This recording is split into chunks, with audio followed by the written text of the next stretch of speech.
여러분 안녕하십니까? 뉴스가 있는 저녁을 시작합니다. 20대 대선을 향한 선거전이 치열하게 펼쳐지고 있습니다. 그러나 가장 많이 쏟아져 나오는 건 현재의 지지율 조사와 누가 될 것 같으냐는 승리 예감 조사들입니다. 선거는 국가의 미래 비전과 국민을 위한 정책이 그 본령입니다. 유권자인 국민이 이것들을 더 잘 파악할 수 있는 언론 보도, 여론조사가 필요합니다. 뉴스가 있는 저녁, 먼저 오늘의 주요 소식을 안기령 앵커가 소개합니다. 전해주시죠. 예, 오늘의 주요 소식 정리해드립니다. 더불어민주당 이재명 대선 후보가 외부 영입 인재 이후로 육사 출신의 30대 워킹맘 조동현 교수를 깜짝 발탁했습니다. 지지세가 약한 여성과 청년층 잡기에 공을 들이고 있습니다. 충청권 순회 이틀째인 국민의힘 윤석열 후보도 청년층 표심 공략에 주력하고 있습니다. 주요 결정에 배제됐던 이준석 대표는 일정을 모두 취소한 채 연락을 끊으면서 대표 사퇴 가능성까지 제기되고 있습니다. 대장동 개발 관련 대가로 50억 원을 챙긴 의혹을 받는 곽상도 전 의원의 구속 여부가 내일 밤 결정될 것으로 보입니다. 주가 조작 혐의로 구속된 권오수 도이치모터스 회장의 기소와 윤석열 후보의 부인 김건희 씨의 소환 전망도 짚어보겠습니다. 서울 노량진 수산시장 등에서 코로나19 집단 감염이 이어지고 있습니다. 세계 각국으로 확산하는 오미크론 변이는 일본에도 상륙한 것으로 확인됐습니다. 첫 소식입니다. 윤석열 검찰의 고발 사주 의혹 핵심 피의자인 손준성 검사에 대해서 고위공직자범죄수사처가 구속영장을 다시 청구했습니다. 첫 구속영장이 기각된 지 5주 만인데 사실상 기소하는 쪽으로 가닥을 잡은 것으로 풀이됩니다. 취재 기자를 연결해 보겠습니다. 한동호 기자. 네, 사회부입니다. 네, 공수처가 손준성 검사에 대해서 다시 구속영장을 청구한 거죠? 네, 그렇습니다. 공수처는 오늘 오후 손 검사에 대해 사전 구속영장을 청구했습니다. 혐의는 첫 영장 때와 마찬가지로 직권남용, 권리행사 방해 등입니다. 공수처는 앞서 두 차례 손 검사를 피의자 신분으로 불러 조사하고 보강수사를 거친 결과 손 검사의 혐의가 충분히 소명된다고 판단한 것으로 전해졌습니다. 사실상 손 검사에 대한 수사를 마무리하고 신병 확보와 기소 절차로 들어가겠다는 뜻으로 풀이됩니다. 손 검사는 지난해 4월 대검찰청 수사정보정책관으로 일하며 부하 직원들에게 여권 인사를 향한 고발장 작성을 지시하고 이를 국민의힘 김웅 의원에게 전달해 실제 고발로 이어지도록 사주한 혐의를 받습니다. 공수처는 제보자 조성은 씨가 받은 텔레그램 메시지 속 손준성 보냄을 근거로 고발장 최초 전송자를 손 검사로 특정하고 수사를 이어왔는데요. 앞서 한 차례 영장 기각 끝에 지난 2일과 10일 손 검사를 피의자 신분으로 불러 조사했습니다. 또 지난 3일엔 김웅 의원도 피의자 신분으로 소환했습니다. 하지만 손 검사와 김 의원은 공수처 조사에서 대부분 당시 상황이 기억나지 않는다는 취지로 혐의를 부인한 것으로 알려졌습니다. 또 손 검사의 경우 누군가 민원성으로 보내온 고발장을 반송했을 수 있다고도 주장했습니다. 공수처는 이후 이달 중순까지 대검찰청 수사정보 담당관실 등을 추가로 압수수색하며 증거보강과 혐의 다듬기에 주력해왔습니다. 애초 이르면 이번 달 안에 손 검사 수사를 마무리 지을 거라는 관측이 나왔는데 결국 구속영장 청구로 승부수를 띄웠습니다. 손 검사는 이번 사건과 별도로 당시 검찰총장이던 윤석열 국민의힘 대선 후보의 지시를 받아 이른바 판사 사찰 의혹 문건을 작성, 배포하는 데 가담한 혐의로도 공수처 수사를 받고 있습니다. 최근엔 해당 사건으로도 소환 통보를 받았지만 계속 불응하면서 공수처와 신경전을 이어왔습니다. 손 검사의 구속영장 심사는 모레 서울중앙지방법원에서 열립니다. 지금까지 사회부에서 전해드렸습니다. 대장동 개발 관련 대가로 아들을 통해서 50억 원을 받은 혐의가 적용된 곽상도 전 의원이 내일 구속의 갈림길에 섭니다. 구속 여부에 따라 이른바 50억 클럽 로비 의혹 수사에 큰 영향을 미칠 것으로 보입니다. 나혜인 기자입니다. 올해 초 곽상도 전 의원 아들이 화천대유에서 받은 50억 원은 결국 곽 전 의원 몫이었다는 게 검찰의 판단입니다. 지난 2015년 대장동 개발 사업자 선정을 앞두고 화천대유가 참여한 하나은행 컨소시엄이 무산될 위기를 막아준 대가로 본 겁니다. 화천대유 대주주인 김만배 씨가 곽 전 의원에게 하나은행의 컨소시엄 잔류를 부탁했다는 건데 영장에는 구체적인 인물이 아닌 하나은행 임직원으로만 되어 있는 것으로 전해졌습니다. 이를 근거로 금융기관 임직원 직무와 관련해 알선을 해주고 이익을 얻은 사람을 처벌하는 특정경제범죄법상 알선수재 혐의를 적용했습니다. 곽 전 의원은 혐의를 강하게 부인하면서 검찰의 영장 부실 부분을 집중적으로 파고들었습니다. 검찰이 구속영장에 구체적으로 어떤 부탁이 있었고 누구에게 청탁했다는 건지 적지 못한 건 자신이 애초 그런 일을 한 적이 없기 때문이라며 앞으로도 특정하지 못할 거라고 주장했습니다. 다만 아들이 받은 돈과 관련해 국민에게 불편을 끼쳐 송구하다며 50억 원은 성과급일 뿐이라는 기존 입장을 고수했습니다. 구속영장 실질심사는 내일 오전 10시 반부터 서울중앙지방법원에서 열립니다. 구속 여부는 빨라도 밤늦게 결정됩니다. 아들이 화천대유에서 거액을 받은 건 사실인 만큼 실제 곽 전 의원의 알선이 있었는지 50억 원이 그 대가인지 검찰이 소명하는 게 관건입니다. YTN 나인입니다. 검찰이 산정한 곽상도 전 의원의 알선 수재 액수는 애초에 알려진 50억 원의 절반인 25억 원입니다. 예, 세금 등을 떼고 실제 받은 금액만 기준으로 했는데요. 왜 그런 건지 김다연 기자가 짚어봤습니다.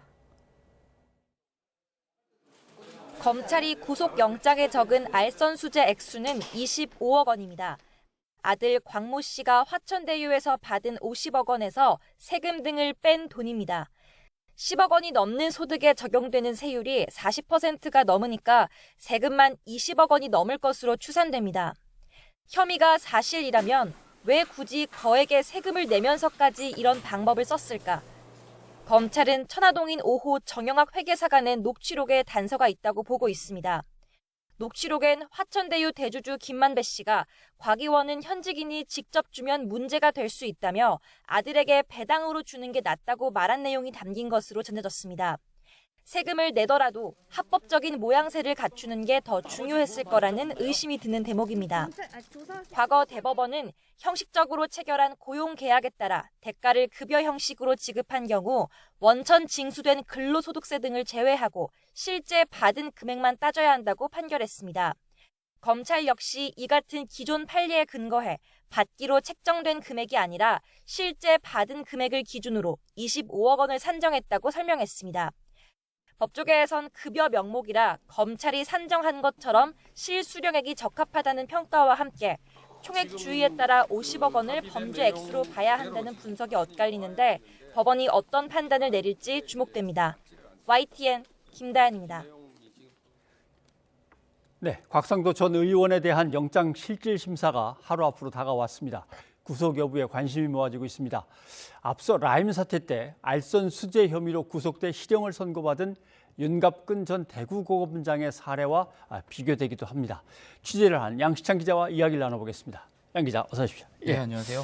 자, 영장 실질 심사는 일단 내일입니다. 내일. 예. 그렇습니다. 곽 전 의원의 구속 전 피의자 신문 영장 실질 심사는 내일 오전 10시 반 서울중앙지방법원 서보민 영장 전담 부장판사 심리로 열립니다. 검찰이 어제 곽 전 의원에 대한 구속영장을 청구했죠. 앞서 리포트에서 보신 것처럼 특정경제범죄 가중처벌법상 알선수재 혐의를 적용했는데요. 예. 많이 아시는 것처럼 대장동 개발 사업 특혜 의혹을 받는 화천대유가 이 하나은행과 컨소시엄을 구성하는 데 곽 의원이 도움을 준 대가로 아들을 통해서 퇴직금 등 명목으로 25억 정도를 챙긴 혐의입니다. 예. 명목상 지급액은 50억 원이지만 검찰은 대법 판례 등을 고려해서 세금을 제외한 실지급액을 영장에 적시한 것으로 알려졌습니다. 네. 구속 여부는 내일 밤늦게 결정될 것으로 보입니다. 자, 곽상도 전 의원 혐의는 알선 수재입니다. 뇌물이 아니고 알선 수재인데 영장이 뭐 어떻게 될지는 지켜봐야 되는 거지만 윤갑근 전 대구고검장 같은 경우가 비슷하죠. 업체로부터 부탁을 받고 금융기관에 뭔가 도움을 주려고 했던 것. 두 개가 이제 사례가 비교가 되는 거군요. 그렇습니다. 말씀대로 두 사건의 공통점이 참 많은데요. 예. 먼저 윤 전 고검장 사건을 간략하게 설명을 드리겠습니다. 윤 전 고검장은 지난 2019년 이종필 라임 전 부사장 등으로부터 우리은행장에게 이 라임 펀드가 재판매될 수 있도록 요청해달라는 청탁을 받고 예. 그 대가로 2억 2천만 원을 받은 혐의로 구속돼서 재판에 넘겨졌고요. 죄목은 말씀대로 곽 전 의원과 같은 알선 수재입니다. 지난 5월 1심에서 재판부는 이 검찰이 구형한 징역 3년에 추징금도 2억 2천만 원을 그대로 선고했습니다. 네. 윤 전 고검장이 항소해서 현재 2심 재판이 진행 중인데 선고 공판만 남은 상태입니다. 네. 알선수재. 그러면 두 사람의 혐의 중에서 이게 어떤 식으로 비교를 할 수 있는 겁니까? 네, 우선 출신을 보면 예. 곽 전 의원과 윤 전 고검장 둘 다 검찰 출신의 정치인들이죠. 예. 곽 전 의원은 2013년 청와대 민정수석을 거쳐서 대구에서 20대와 21대 국회의원을 지냈죠. 윤 전 고검장은 지난 2017년 검사 생활을 마감하고 2019년에 국민의힘 전신인 자유한국당에 입당해서 21대 총선에 출마했습니다. 하지만 충북 청주에서 더불어민주당 정정순 의원에게 패했습니다. 이런 검찰 출신 정치인이라는 점 말고 두 사람은 성균관 대학 동문이라는 점이 같습니다. 두 사람이 이렇게 출신도 같은데 이번 사건을 봐도요. 금융권 수뇌부에 영향력을 행사해달라는 청탁을 받았다는 혐의가 같죠. 곽 전 의원은 이 화천대유 김만배 전 기자의 요청을 받고 하나금융지주 김정태 회장에게, 또 윤 전 고검장은 라임 이종필 부사장 등의 요청을 받고 우리금융그룹 손태승 회장에게, 당시는 우리은행장이었습니다. 예. 영향력을 행사해달라는 요청을 받았다는 게 수사기관의 판단입니다. 여기에 공교롭게도 두 사람의 청탁을 받은 것으로 의심받는 이 금융그룹의 회장들, 우리금융그룹 손태승 회장과 하나금융지주 김정태 회장 역시 성균관대 출신으로 같습니다. 이 두 사건이 이 성대 법조 금융 카르텔이다, 이런 지적이 나오는 이유입니다. 네. 한 사람은 일단 뭐 전 의원이고, 한 사람은 이제 의원에 한번 도전을 했다가 실패한 그냥 정치인입니다만 둘 다 검찰 출신, 배경이 같고 또 혐의도 비슷합니다. 그러면 윤 전 고검장한테 적용된 대로 곽상도 전 의원한테도 적용될 수 있을까? 그 가능성은 얼마나 됩니까? 네, 이 말씀대로 같은 대학, 또 검찰, 또 같은 정당 출신의 두 사람이 성대 출신 금융회장에게 영향력을 행사한 게 아니냐는 의심을 받는다는 점, 이런 예. 공통점이 있지만 차이도 있습니다. 예. 윤 전 고검장은 수수한 금액이 2억 2천만 원으로 이 20억 원이 훨씬 넘는 곽 전 의원보다 훨씬 더 적은 액수죠. 한 10분의 1 정도 되고요. 예. 윤 전 고검장은 이 금액이 정당한 법률 자문 수수료라고 주장을 하는 반면, 곽 전 의원은 아들의 퇴직금 명목의 성과급이라는 기존의 주장을 고수하고 있죠. 또 윤 전 고검장은 우리은행 손태승 회장을 두 차례 만난 사실은 인정하고 있는데, 네. 반면 곽 전 의원은 김정태 회장과 만난 적이 없다고 주장을 하고 있습니다. 예. 지난해 12월이었는데요. 영장실질심사에 출석한 당시 윤곽근 전 고검장의 발언 들어보시겠습니다. 정상적인 법률 자문 계약을 체계로 자문료 받은 거고, 변호사로서 정상적인 법률 사무를 처리했을 뿐입니다. 이 점에 대해서 신문에서 잘 소명하겠습니다. 예. 물론 곽 전 의원은 아직 기소 전 단계이기 때문에 또 수사가 남았죠. 혐의가 드러난다면 향후 재판에서 입장이 바뀔 수도 있습니다. 예. 핵심은 증거겠죠. 앞서 검찰이 곽 전 의원의 자택은 물론 하나은행 본사와 부동산 금융부가 있는 여의도 지점까지 압수수색했고, 또 하나은행을 찾아가서 이 산업은행 콘소시엄에 함께 참여하자고 회유했다는 건설사 고위 관계자도 불러서 사실관계를 확인했습니다. 여기서 어떤 핵심 진술이 나왔고 그에 따른 증거는 확보했는지에 따라서 이 구속영장 발부가 결정될 것으로 보입니다. 예. 아무튼 한 사람은 영장실질심사가 이제 남아 있고, 그다음에 윤 전 고검장 같은 경우도 이제 항소심 이제 선고가 조금 있으면 또 나옵니다. 예, 나왔을 그렇습니다. 때 두 개의 결과를 또 한번 비교를 해봐야 되겠군요. 네네. 알겠습니다. 예. 그리고 검찰에 남은 수사가 있습니다.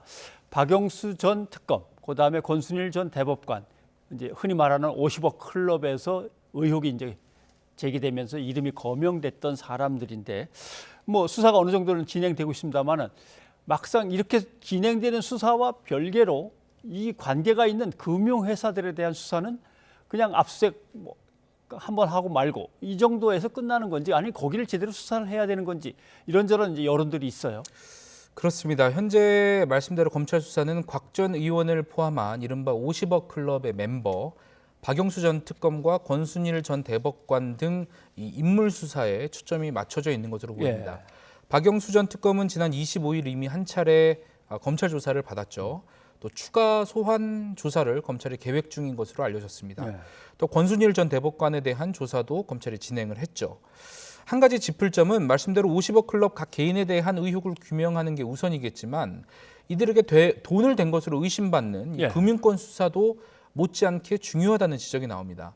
금융기관의 배임 혐의 등은 이 금융기관의 고객이나 주주, 즉 일반 국민을 피해자로 볼 수 있기 때문에 어떻게 보면 이것이 민생과 직결되는 범죄라는 시각입니다. 직접 들어보시겠습니다.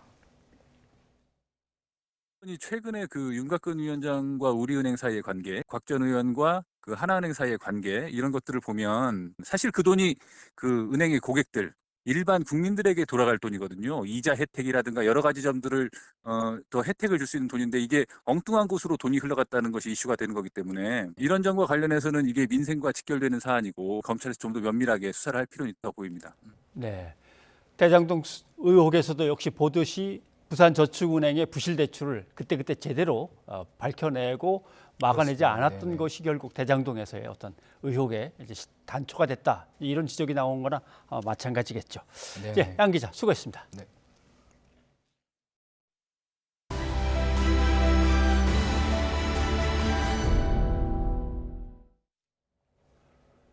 민주당이 1주택자에 이어서 다주택자에 대한 양도세 역시 완화하는 것을 검토하고 있다고 밝혔습니다. 부동산 민심 달래기에 나선 건데요. 정부와 의견을 맞추는 것이 관건이 될 것으로 보입니다. 송재인 기자입니다.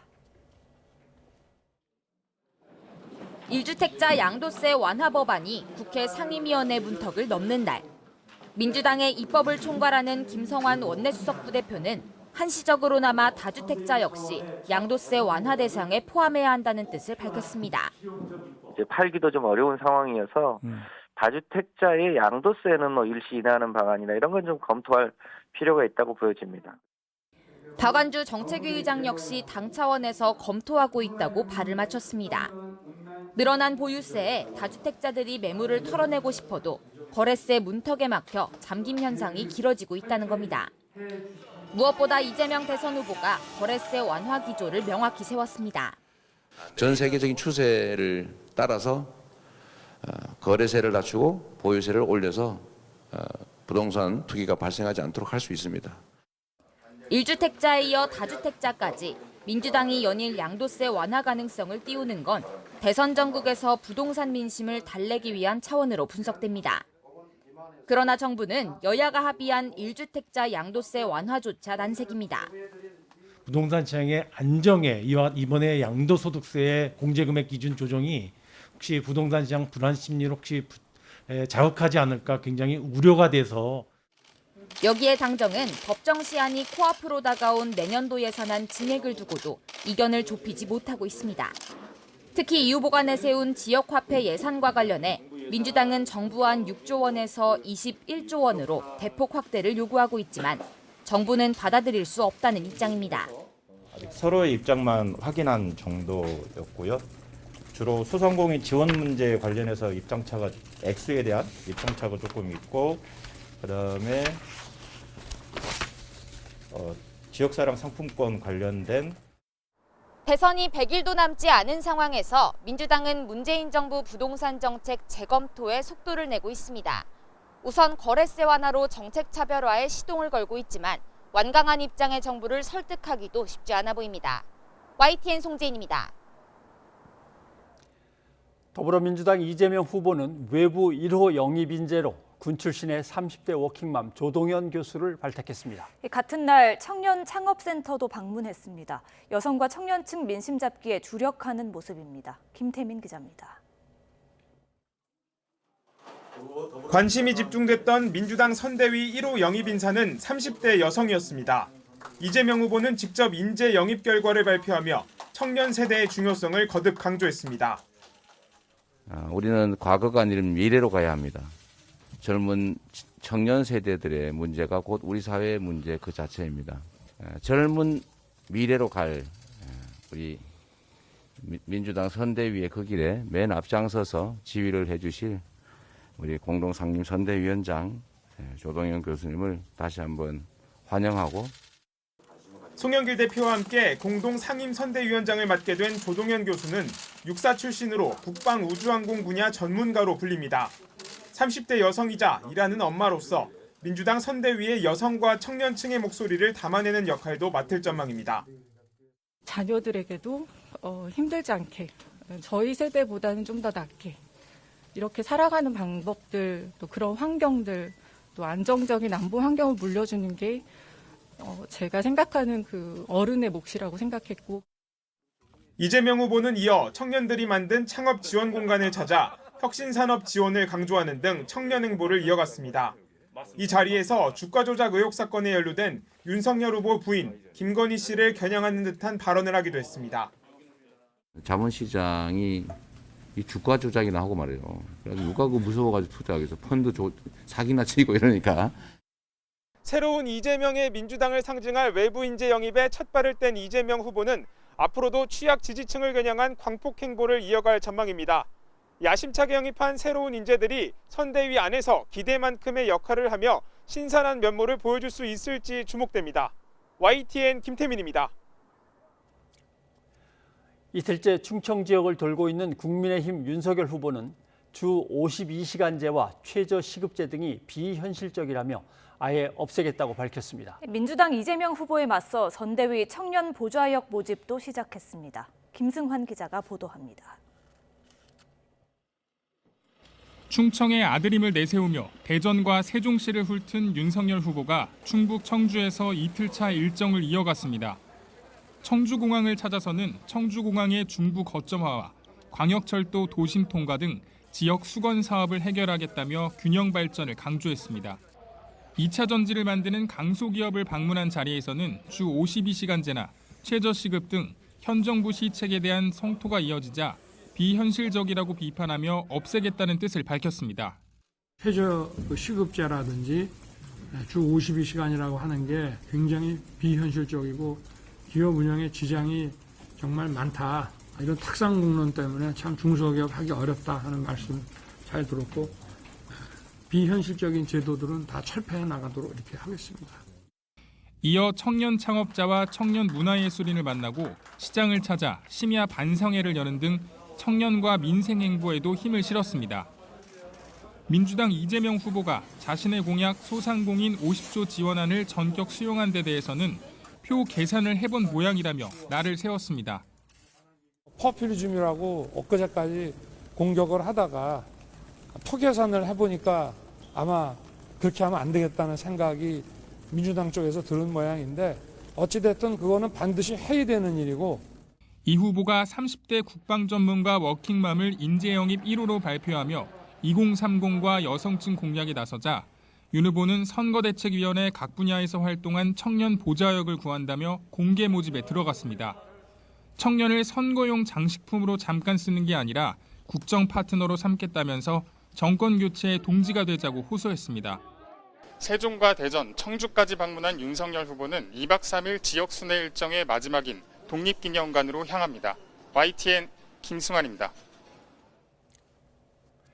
윤석열 후보는 일정을 이어가고 있지만 상임 선대위원장인 이준석 대표는 사퇴를 시사하는 듯한 메시지를 남긴 채 급기야 잠적했습니다. 선대위 인선이나 일정에서 계속 배제되자 배수의 진을 친 것으로 보입니다. 이경국 기자입니다. 국민의힘 이준석 대표가 한밤중 SNS에 올린 느닷없는 메시지입니다. 무언가 그만두겠다는 뜻으로 해석되는데 이후 이 대표는 자취를 감췄습니다. 오늘 만나서 말씀을 좀 들어봐야겠다 생각했는데 오전 일정이 취소됐다 그래서 상황을 조금 더 파악해보려고 합니다.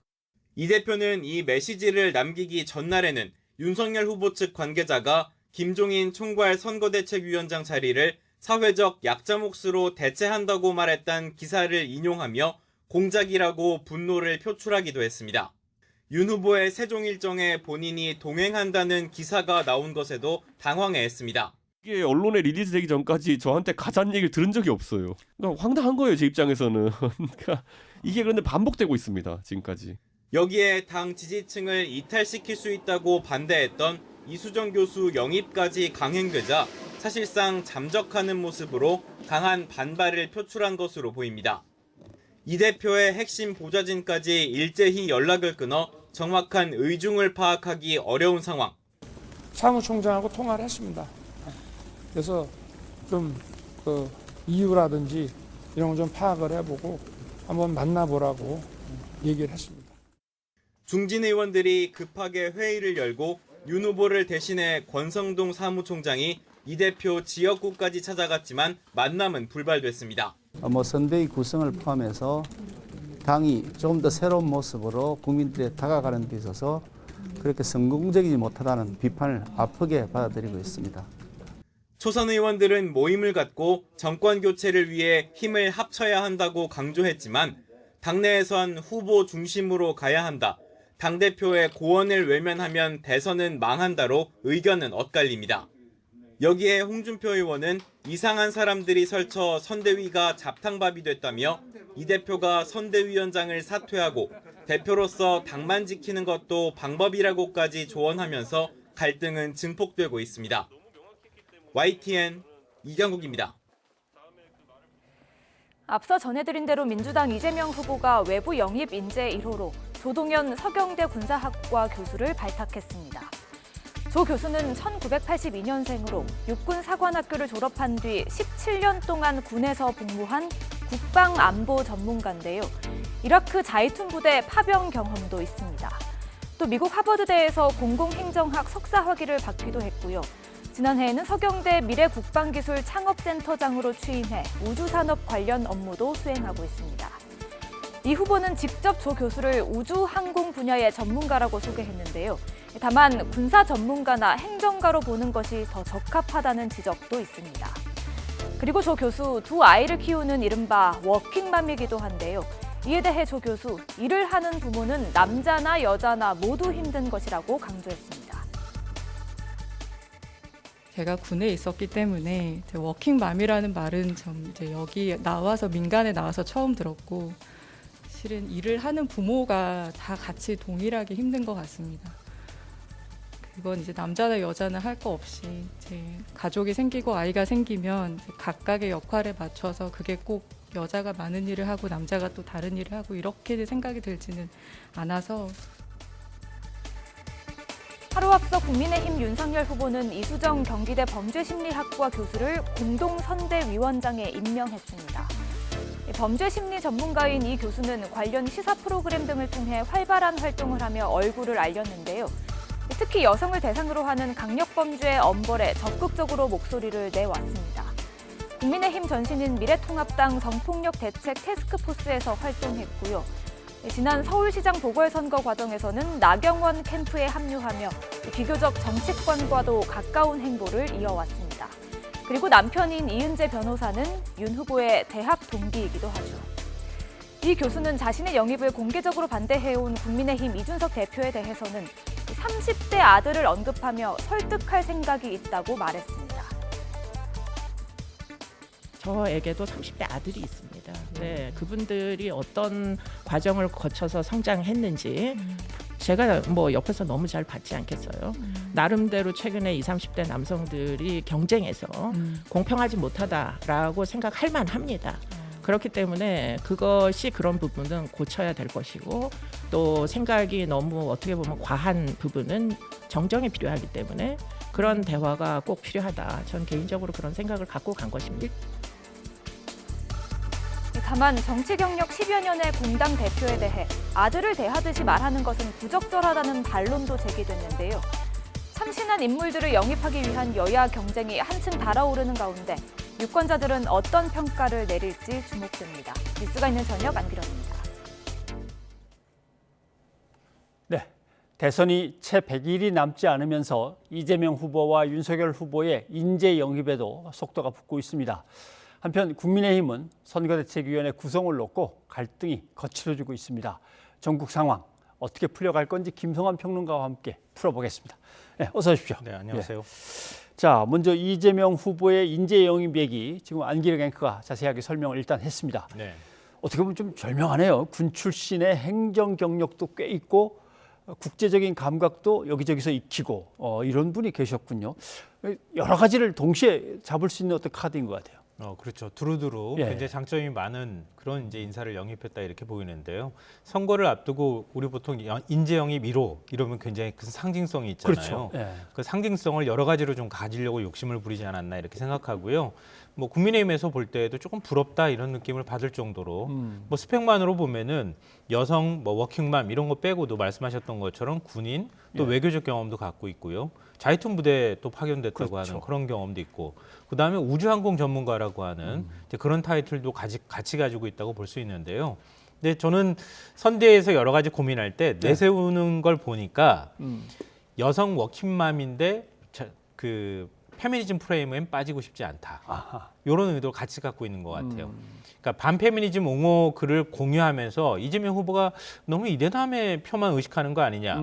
그렇다면 이대녀의 표는 떨어지는 거 아니냐. 이런 우려의 목소리가 나왔거든요. 예. 그러니까 페미니즘이라고 하는 프레임에 들어가게 되면 어느 한쪽을 선택할 수밖에 없는 이제 그런 딜레마에 빠질 우려가 있다. 이런 거예요.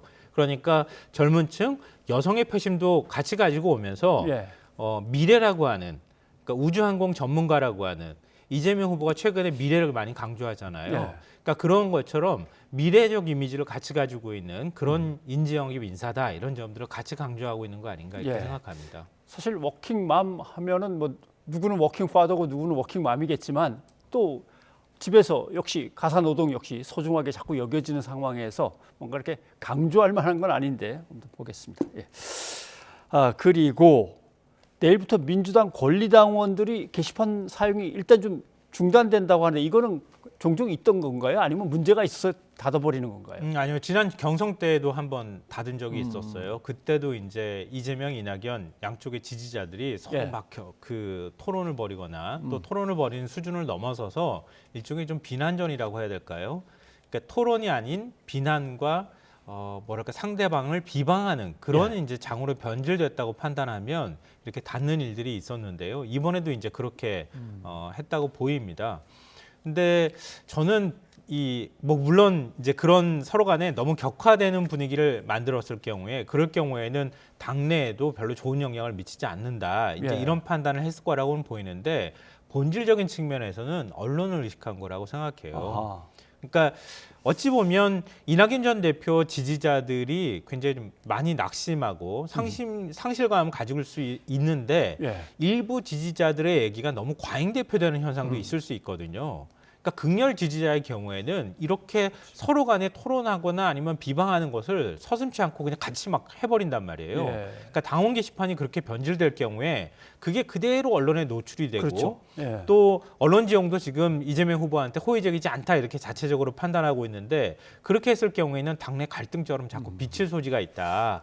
그러니까 그럴 소지를 좀 없애는 게 좋겠다 이런 판단을 한 것으로 보입니다. 얘기가 나온 김에 도대체 이낙연 전 대표는 그럼 언제 나서줄 건가? 이재명 후보는 영광에 가서 굴비를 먹으면서 이 대표를 생각하겠다. 이곳이 바로 그 이 대표, 내가 존경하는 이 대표를 낳은 영광이냐.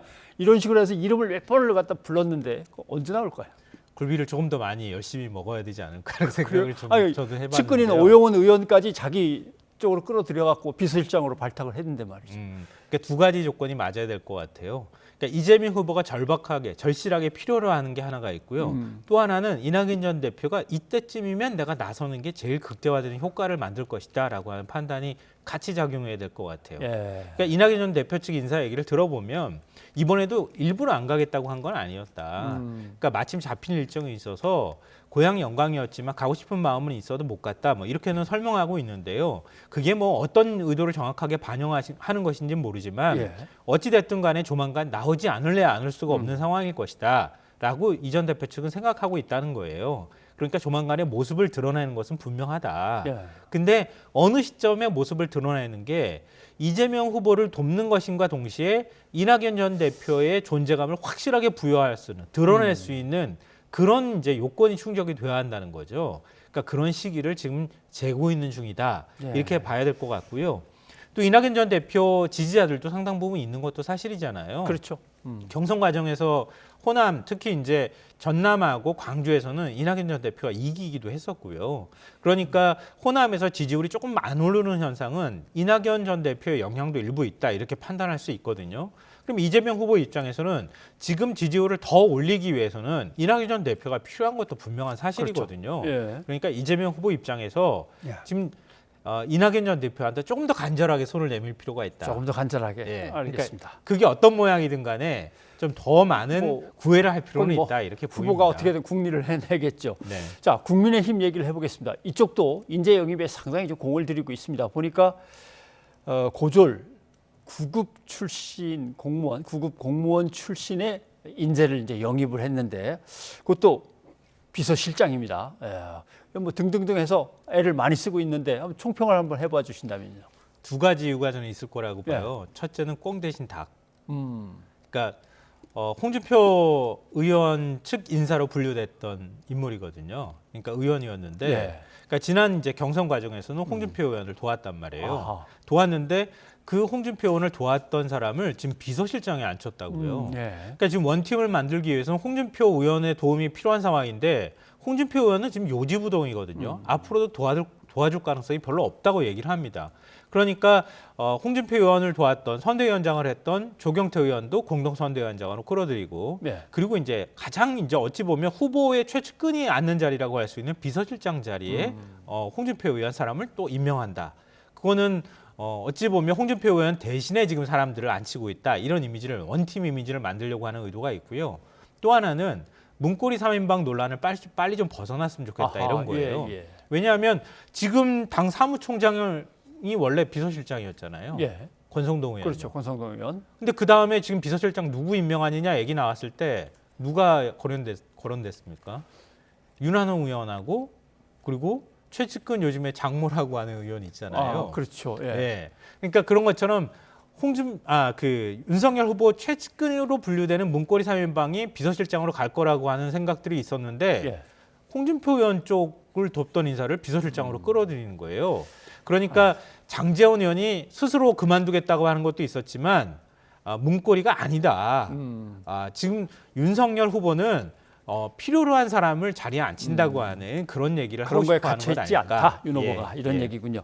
그런데 문제는 뭐 어떻게 보면 오늘의 가장 뜨거운 이슈입니다. 이준석 국민의힘 대표는 그동안 과연 계속 소외당해 온 것이냐. 그리고 이준석 대표의 의중도 뭐 나름대로 잘 반영이 안 되고 그럼 중대 결정을 진짜 어디 가서 지금 하고 있는 거냐 이 문제거든요. 저는 경향신문 기사에 파업이라는 표현을 사용했던데요. 그게 제일 적절한 표현인 것 같아요. 파업하면 다 그만두겠다는 뜻은 아니잖아요. 무언가를 달라고 하면서 파업을 하는 거잖아요. 그렇죠. 지금 뭔가 요구를 내걸고 파업하는 거죠. 시위를 하는 거잖아요. 그러니까 이준석 대표가 다 내려놓고 난 다 던지겠다 이렇게 지금 시위를 하고 파업을 하는 게 아니라 나의 존재감을 인정해달라고 파업을 하는 거죠. 그러니까 그렇게 하면서 지금 원래 얘기 나왔던 게 제일 먼저 사실 논란이 됐던 게 사무총장 임명이었어요. 사무총장 임명에서도 당대표가 임명하고 싶은 사람이 그냥 배제됐잖아요. 그래서 권성동 의원이 갔던 거잖아요. 윤석열 후보 측근이라고 불리는. 그 다음에 김종인 전 비대위원장 영입도 그것도 무산됐잖아요. 그리고 뭐 이수정 교수부터 시작해서 지금 충청권 행보할 때 그때도 당대표 일정에 다 넣어놓고 난 다음에 당대표한테는 얘기도 안 했다더라. 계속 누적되어 왔던 거거든요. 그러니까 계속 배제되는 현상들이 발생했다고 하는 거죠. 그러니까 아무리 뭐 상임선대위원장 자리가 있고 그리고 뭐 홍보 미디어 총괄 선대본부장 자리도 같이 줬다 하더라도 그러면은 최소한 그거에 걸맞을 만한 뭔가 대우나 아니면 의사소통이 이루어졌어야 하는데 그런 거 없이 움직이고 있다. 그러면 그런 거 없이 움직여지는 이 문제는 그럼 그쪽에 그것을 갖다 주도하는 핵심은 누구냐 이 문제인데 그럼 뭐 윤석열 이제 후보를 갖다 자꾸 쳐다보는 거죠. 윤석열 후보가 이제 전권을 쥐고 있는 상황이니까. 근데 어떻게 얘기하는지 한번 들어보십시다. 윤 후보가 직접 얘기하는 걸 좀 들어보죠. 이준석 대표가 오늘 일정을 다 취소한 상황인데 혹시 연락을 해보시거나 뭐 관련 소식을 들으시거나 하신 건 있는지? 글쎄 저도 오늘 일정이 아침부터 바빠가지고 또 뭐 공개 일정은 11시부터 시작했습니다마는 그래서 하여튼 저 사무총장하고 통화를 했습니다. 그래서 좀 그 이유라든지 이런 거 좀 파악을 해보고 한번 만나보라고 얘기를 했습니다. 이준석 대표가 만약에 당대표를 그만둔다고 하면 선대위를 꾸려나가시는데 뭐 문제가 없을까요? 가정적인 질문하지 마시고요. 네. 지금 선대위 내부에서 계속해서 자문이 이어지고 이준석 대표 패싱 논란도 계속해서 불거지고 있는데 그 원인이 뭐라고 생각하십니까? 글쎄 뭐 저도 잘 모르겠습니다. 저는 후보로서 내 역할을 다 하는 것뿐이고. 예, 윤석열 후보 잘하네요. 이 대표가 그만둔다면 어떻게 하시겠습니까? 할 때는 가정하지 맙시다. 딱 끊어버려야지. 괜히 거기서 무슨 말을 하면 또 트집을 잡힙니다. 예.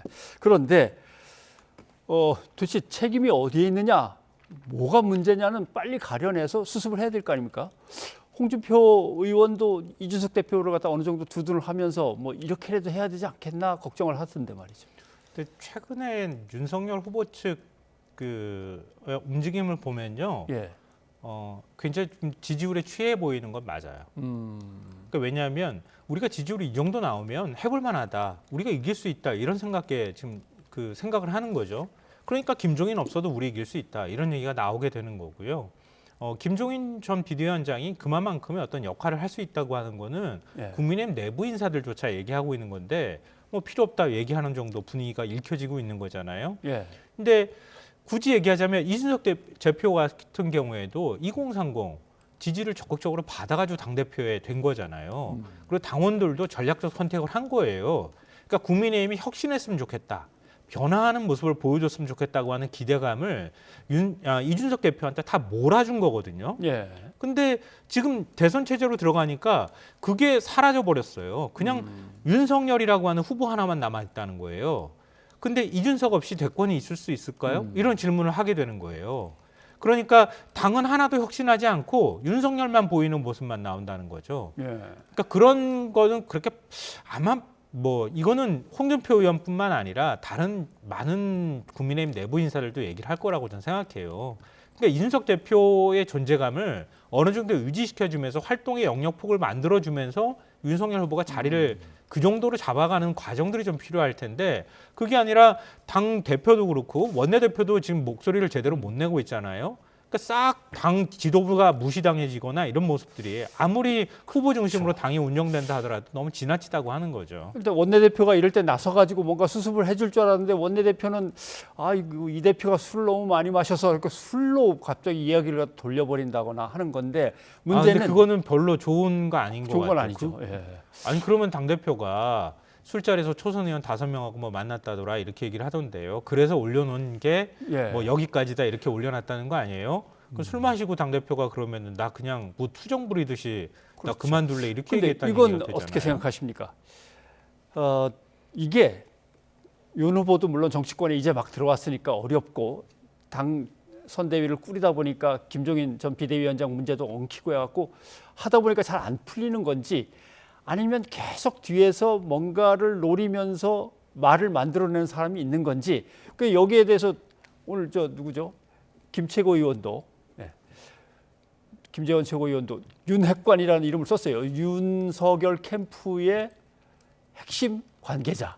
맨날 이렇게 자기 이름을 감춘 채로 계속 누군가가 뛰어다니는 거 아니냐 그 얘기 같은데. 그러니까 이준석 대표도 누군가 공작하고 있다 이렇게 또 얘기하고 있고요. 윤핵관이 누군지 나는 안다 이런 얘기도 했어요. 예. 그러니까 이준석 대표는 알고 있는 거예요. 윤핵관이 누군지. 왜냐하면 기자들이 일반적으로는 뭐 윤석열 측 관계자라든가 관계자라는 표현을 쓰지 예. 지금 윤핵관이 윤석열 후보 핵심 관계자라는 뜻이잖아요. 예.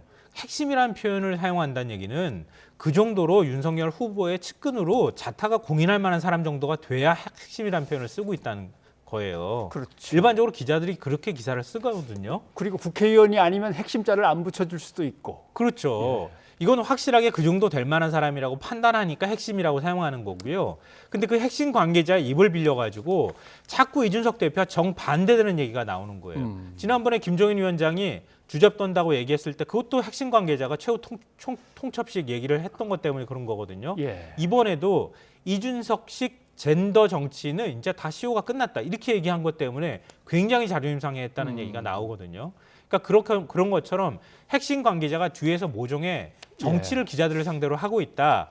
이준석 대표는 그 핵심 관계자가 누군지 안다. 그러니까 이준석 대표가 필요 없다고 하는 분위기가 자꾸 윤석열 그 후보 측에서 나오고 있는 것에 대한 불쾌감들을 이번에 표현하고 있는 것이 아닌가 싶습니다. 아까 잠깐 지적하셨지만 결국 이런 것들이 이미 정권을 잡은 것처럼 내부에서 권력 다툼이 이루어진 거 아니냐 이런 식으로 비춰지면은 이건 또 지지율에 타격이 올 수도 있어서 국민의힘은 뭐 빨리 수습을 해야 되겠습니다. 이게 굉장히 중요한 게 뭐냐면요. 내년 대선 직후에 한 달도 안 남은 상태에서 지방선거를 치르잖아요. 예. 대선 치르면서 지방선거 후보자를 공천해야 돼요. 근데 후보자가 지금 당 지도부를 대체하는 현상이 나오잖아요. 예. 그럼 윤석열 후보가 공천을 한다는 얘기로 연결될 수 있다는 거예요. 그러니까 그 문제까지 같이 연결이 돼 있기 때문에 지금 당내 권력 싸움이 훨씬 더 심각한 양상으로 가게 되는 것이다 이렇게 보입니다. 그런 것도 있군요. 예. 김성호 평론가 오늘 고맙습니다. CJ그룹 이재현 회장의 막내 동생인 이재환 재산홀딩스 회장. 이 회장은 CJ 계열사인 CJ 파워캐스트 대표 시절 회사 돈 27억 원을 횡령 배임한 혐의로 지난달 징역 2년에 집행유예 3년을 선고받았습니다. 그런데 최근 이 회장이 비서 A씨를 시켜 마약을 구매한 사실도 경찰 조사에서 드러났습니다. 문제의 마약은 칸나비디올 오일로 현행법상 대마로 분류돼 국내에선 수출입과 매매 알선이 금지돼 있습니다. 대표적인 성분이 이제 THC라는 성분하고 칸나비디올이라고 하는 두 가지 성분이 가장 대표적인 성분인데 과연 이분이 그냥 CBD만 들어가 있는 카나비디올 오일을 구입했을 것인가?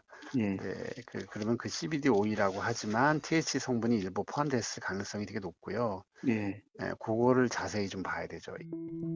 경찰은 식약처 의뢰로 마약 거래 사이트를 수사하는 과정에서 A씨의 거래 정황을 발견했다고 밝혔습니다. 경찰 조사 과정에서 A씨는 이 회장의 신용카드로 마약을 구매했다고 진술한 것으로 전했습니다. 경찰은 아직 이 회장을 관련 혐의로 입건하지는 않았다며 A씨를 추가 조사하고 이 회장 자택으로 배송된 마약 성분을 분석한 뒤 이 회장을 조사할 계획이라고 말했습니다. 이 회장과 관련된 의혹은 이뿐만이 아닙니다. 2018년 CJ 파워캐스트 대표 자리를 물러나면서 재산홀딩스라는 투자 회사를 차린 이 회장이 최근 주가 조작에 개입했다는 의혹이 제기됐습니다. 소위 작전 세력이 주가를 떨어뜨리는 공시를 냈다가 이후 호재 공시를 띄워 주가를 다시 올리는 과정에서 이 회장이 물량을 대량 매수했다는 의혹입니다. 이 회장 측은 A 제약사 주식을 수억 원 가량 거래한 건 맞지만 손실을 본 뒤 처분했고 내부 정보를 이용하지 않았다고 해명한 것으로 알려졌습니다. 이 회장이 지분을 100% 가진 재산홀딩스, 기업 공시 사이트에는 CJ 계열사로 나옵니다. 재산홀딩스 측 입장을 듣기 위해 여러 차례 연락을 시도했지만 닿지 않았습니다. 그렇다면 CJ는 최근 불거진 의혹들의 어떤 입장일까? 공정거래법상으로는 이제 그 동일인의 친족이라든지 이제 특수관계인이 같이 소유한 데들도 다 계열사를 못 끼잖아요. 실제로 지분관계라든지 사업적인 거라든지 이런 건 전혀 연관성이 없습니다. 이제 파워캐스트 전 대표이사였는데 어쨌든 그분이 뭐 지금 현재는 회사랑 아무런 그 회장님 동생이란 거 말고는 관계가 전혀 없습니다. 이 회장은 과거 수행비서 갑질, 여직원 성희롱 논란, 일감 몰아주기 등 여러 차례 물의를 일으켰던 인물. 이번에 마약 구매와 주가 조작 의혹까지 도마에 오르면서 재벌가의 끝모를 불명의 기록이 이어지고 있습니다. 뉴스가 있는 저녁 김자양 PD입니다. 도이치모터스 주가 조작 연루 의혹 사건을 수사하고 있는 검찰이 권오수 회장을 이번 주 중에 재판에 넘길 것으로 보입니다. 윤석열 후보 부인 김건희 씨의 소환 조사가 이뤄질지도 관심이 주목되고 있는 부분이죠. 양지열 변호사와 전망을 해보겠습니다. 어서 오십시오. 안녕하세요. 예. 자, 권오수 회장은 지난 16일에 구속이 됐고 그러면은 기한을 따지면 5일이 구속 기한이 이제 만료. 20일 만료가 됩니다. 20일 만료.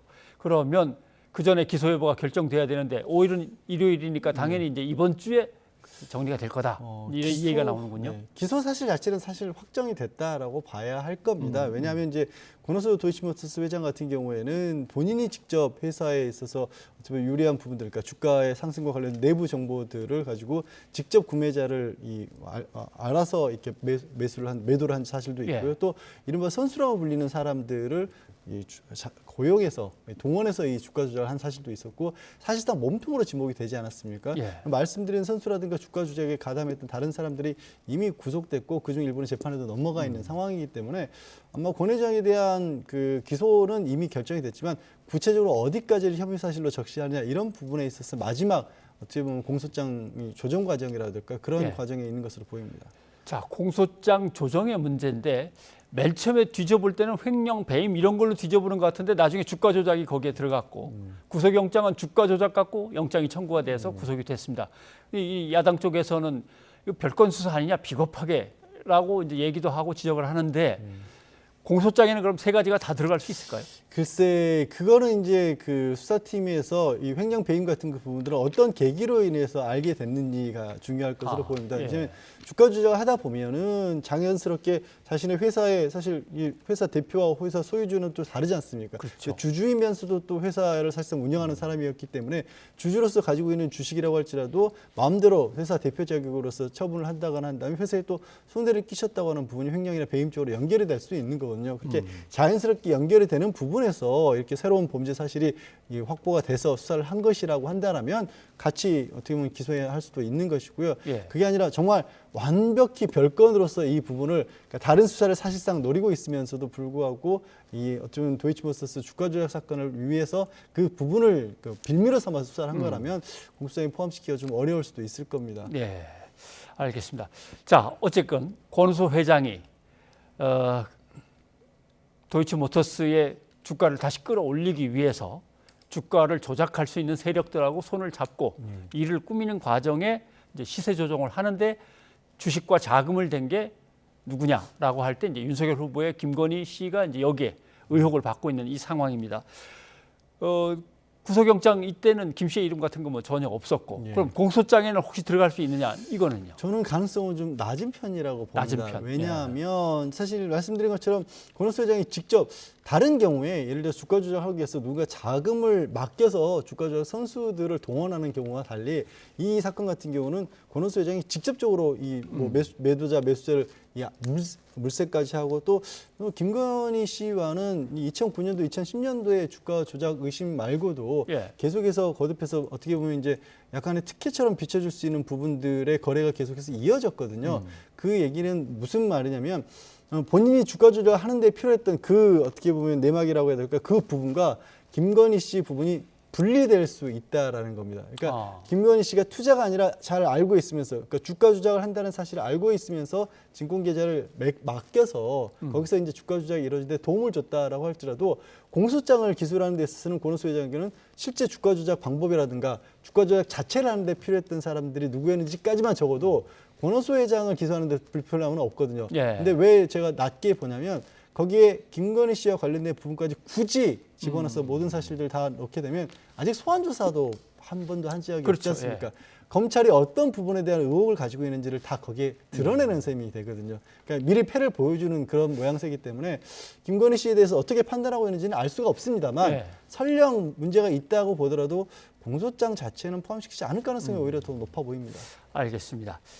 재판이 진행되면서는 이거 뭐 그건 나중 문제니까 모르겠는데 그래서 윤석열 후보 캠프에서 그 얘기를 하는 거 아닙니까? 주변 사람들 다 관계 있는 사람들 벌써 다 잡혀 들어가고 하지 않았냐? 네.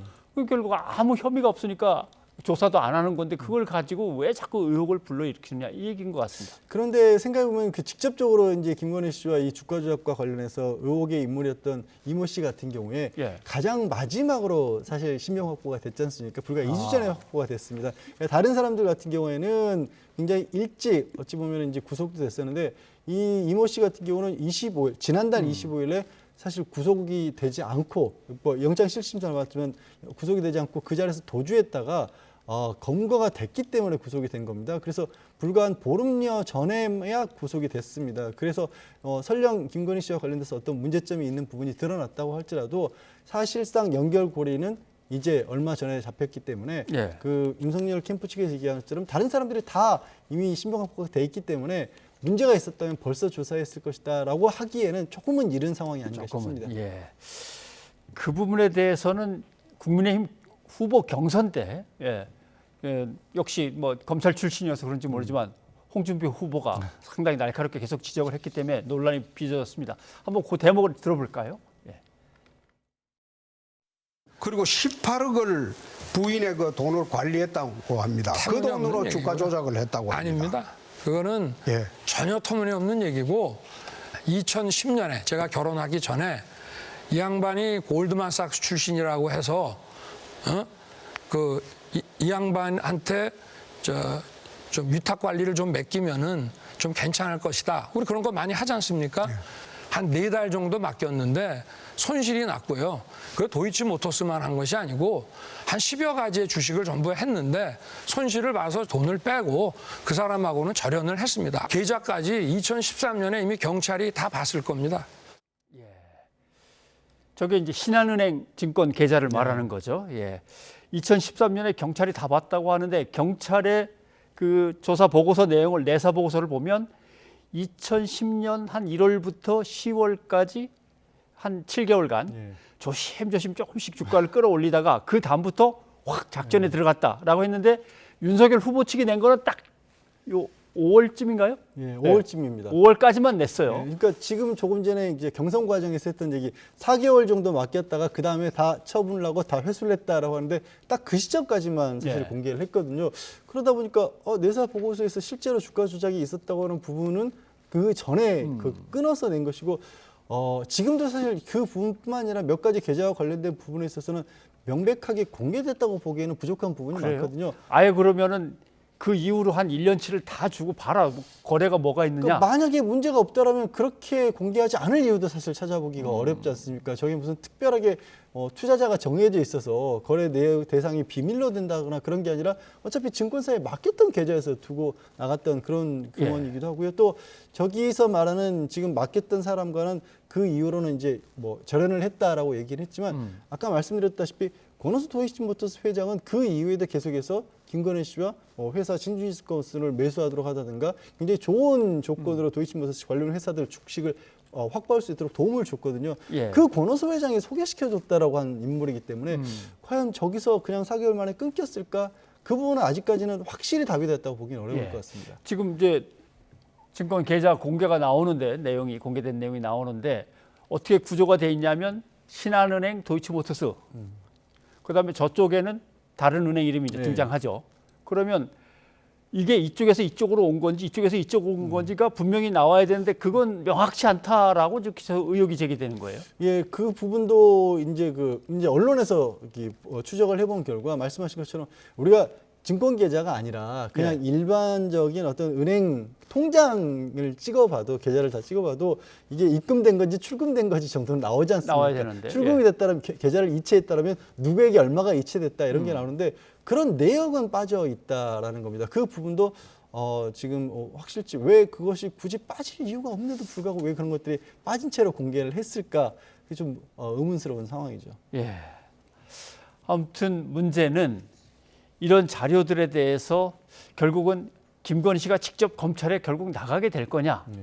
이제 이게 제일 핵심인 것 같습니다. 대통령 선거와 관련해서. 그렇죠. 결국 아까 말씀드린 것처럼 김건희 씨와 직접적으로 김건희 씨의 그 증권 계좌를 맡아서 관리했던 사람, 그 사람은 이미 구속이 됐지만 과연 그 사람이 경찰 내사 단계에서는 마치 김건희 씨가 어느 정도 이 연관이 있는 것처럼 얘기를 했지만 이번에 구속이 된 상황에서 어떤 식으로 그 증거에 대해서 설명을 했을 것이며 그 설명을 검찰에서 또 어떻게 실제로 받아들일지 거기에 아마 김건희 씨에 대한 소환 여부라든가 앞으로의 어떤 신변 같은 것들이 좌우가 되지 않을까 싶습니다. 네, 알겠습니다. 자, 양 변호사님 여기까지 듣겠습니다. 고맙습니다. 네, 고맙습니다.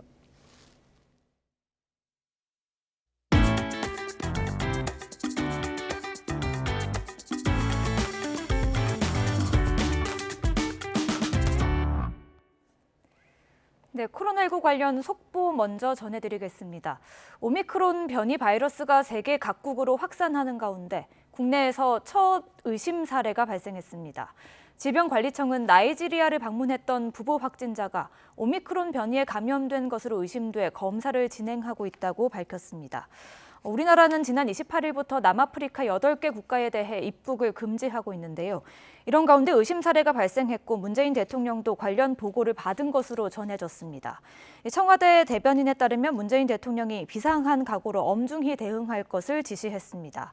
문 대통령은 오미크론 변이의 유입을 차단하기 위해 보다 강화된 입국 방역 조치를 즉각 시행하라고 지시했습니다. 다시 한번 전해드리겠습니다. 오미크론 변이 바이러스 관련해서 국내에서 첫 의심 사례가 발생했고요. 의심 사례 검사가 진행되고 있고 정확한 검사 결과는 내일쯤 나올 것으로 보입니다. 추가되는 소식 있으면 다시 한번 전해드리도록 하겠습니다.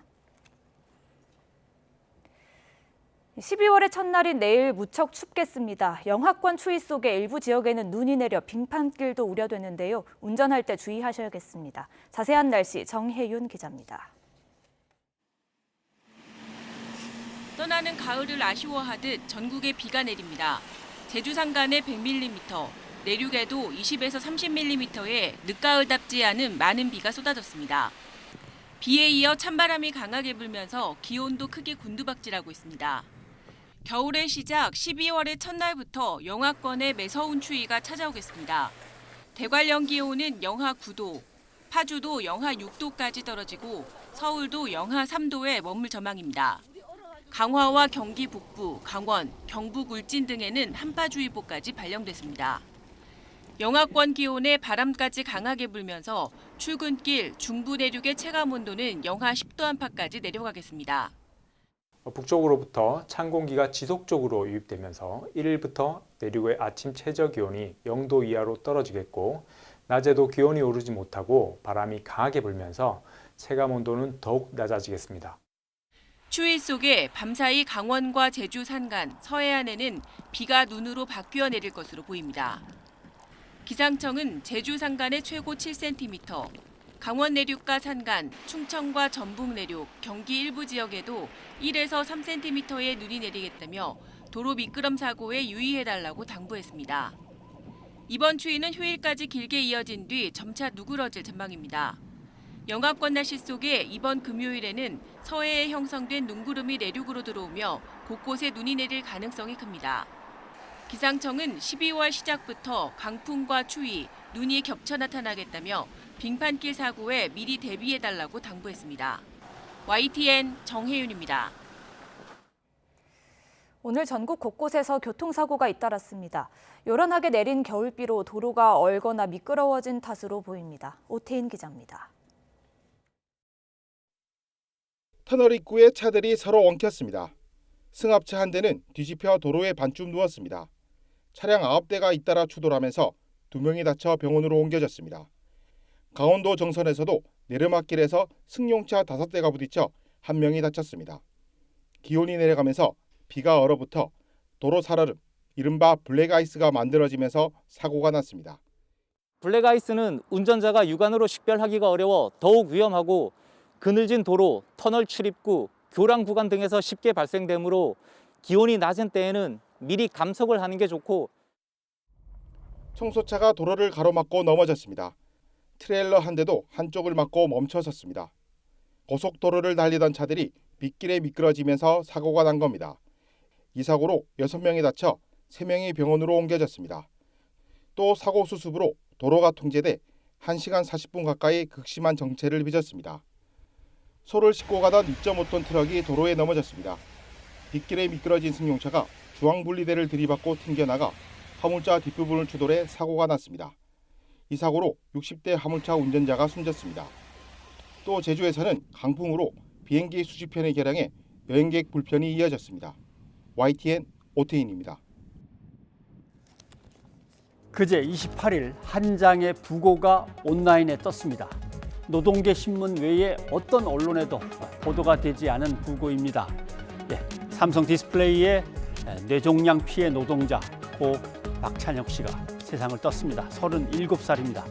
2가지의 문제가 있습니다. 첫째는 반복되는 화학물질, 방사선 등에 의한 직업성 암 사망 노동자의 문제. 두 번째는 산업재해로 인정을 못 받고 떠났습니다. 왜 산재 인정이 이렇게 어려운가? 전례가 전혀 없기 때문에 인정하기가 어려운 건가? 아닙니다. 보십시오. 근로복지공단이 직접 산재로 인정한 반도체 등등에서의 암 사망자 총 49명입니다. 이 49명 중에 30% 정도가 안타깝게도 이미 세상을 투병 끝에 떠났습니다. 또 다음 건도 보시죠. 근로복지공단은 인정을 안 했는데 소송에 들어가서 결국 인정을 받은 암 사망자 23명입니다. 23명 중 절반이 또 세상을 이미 떠났습니다. 그저께 부고가 전해진 고 박찬혁 노동자는 위에 두 가지 중에 어느 쪽에 들어가야 될까요? 아무 데도 들어가지 못합니다. 왜냐하면 조사 중에 사망한 거기 때문에 아무 쪽에도 속하지 못합니다. 연표를 보시죠. 2014년 6월에 뇌종양 진단받고 수술까지 들어갔습니다. 사실 2010년쯤부터 문제가 됐으니까 이때 산재 신청하고 산재 인정을 받았어야 되는데 그러고 나서 2019년에야 산재 신청을 했는데 그나마도 지지난주 2021년 11월 12일 날 첫 번째 역학조사가 있고 2주 만에 숨진 겁니다. 2014년 발병했을 때 서둘러 산재 신청하고 역학조사 한 1년이면 끝나는 거 이게 정상이 아니겠습니까? 산재보험의 취지는 신속한 보상을 통해서 가혹한 고통을 덜어주자는 겁니다. 조금이라도. 그런데 그게 안 되는 거죠. 언제까지 이래야 되는가?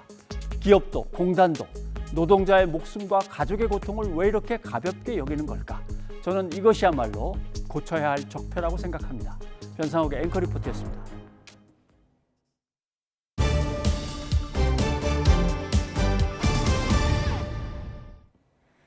국내 코로나19 위중증 환자는 661명으로 또다시 최다를 기록했습니다. 10살 미만 첫 사망자도 발생했습니다. 이동우 기자입니다. 코로나19 신규 확진자는 3,032명. 휴일 검사 건수 감소 영향으로 전날보다 다소 줄었지만 화요일 발표 확진자로는 역대 최다입니다. 위중증 환자는 전날보다 32명 늘어 661명으로 이틀 만에 또 최다를 기록했습니다. 6일 연속 600명대를 유지하는 가운데 60대 이상 고령층이 전체의 84%입니다. 근데 지금 현재의 상황은 전체 확진 규모가 증가하는 것도 문제가 아닌 건 아니지만 고령층 중심으로 중증 환자가 많이 발생하는 게 지금 가장 큰 문제입니다.